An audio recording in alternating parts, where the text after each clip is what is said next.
สบายดีเนาะแล้วมื้อนี้เรามาอยู่กับไอ้คำเผาสั่งได้หรือว่าดีไซเนอร์ระดับต้นๆของประเทศลาวเลยได้ตอนนี้นะสวัสดีไอ้คำเผา สวัสดี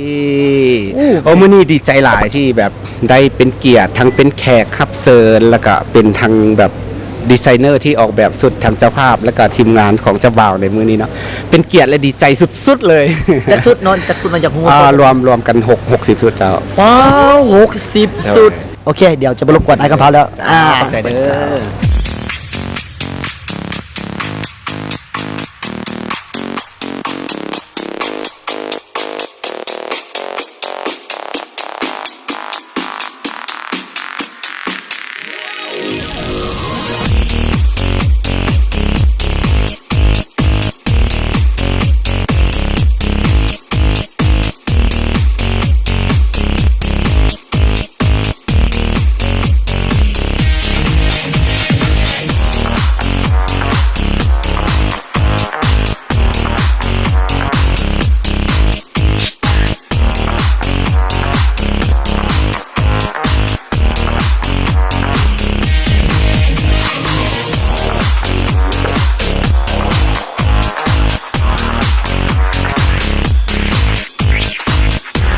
สบายดีเนาะเสื้อที่ศิลวงศ์พรีเซนเตอร์เบียร์ลาวปีล่าสุด เพ็กซันใส่สนันเรือฝูก สอนทวีไซสอนสุริพันธ์เนาะ นบสวัสดิ์ ทุกคนที่ยืนอยู่ในนี่หู้จักห้านไอ้คำเผาได้แนวใด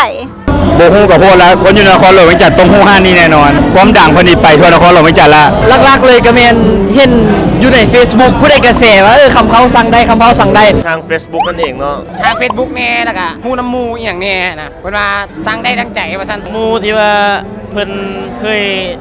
แต่งงานมาแล้วเนาะเพิ่นก็แนะนำมาว่าขับเผาสั่งได้เพิ่นว่าจัดไปเลยเพิ่นว่ามีคนบอกมา แล้วไหนบอกไหนบอก แม่ ส่วนไอ้นี่เป็นหูจากทาง Facebook แล้วก็หมูผู้หลายๆ คนปากต่อปาก อ้ายแนะนำมาเพราะอ้ายเคยตัดมาก่อนร้านซ้ายแนะนำเนาะร้านซ้ายแนะนำเพิ่นว่าอะไรนะทั้ง Facebook นำ รู้สึกว่าใส่สบาย มีสายตาหลายๆ คู่แนม เวลาใส่เครื่องก็รู้สึกมั่นใจ รู้สึกสบายบ่ฮ้อนมันพอดีโต เป๊ะทุกอย่างเลยแบบบ่ได้แปลงบ่ได้อย่างเลยว่ามันนี่มาตรฐานอีหลี ใส่แล้วสมาร์ทโลเลยนะ รู้สึกว่ามั่นใจรออะไรตอนนี้ใส่แล้วก็ดูดีขึ้นเนาะ มันมีแบบเคิร์นพาวเวอร์ขึ้นนะแบบมีพลังแบบรู้สึกว่าตัวเองอะดูดีขึ้นเลย ไล่แล้วแบบรู้สึกบุคือไผ่ฮะนะสูตรที่ว่าเพิ่นออกแบบให้เฮาแบบบ่ซ้ำคนอื่นฮะนะ จากใส่สูตรของห้านไอ้คำเผาแล้วประทับใจอีหยังจากห้านไอ้คำเผาหลายที่สุด เจ้าของห้างเนาะบริการดีถึงบ้านเลย เรื่องราคานี่เป็นอันดับหนึ่งเลยราคาถูกแล้วก็คุณภาพดี เพราะว่าฟุกออกงานแต่ละเทื่อก็แม่น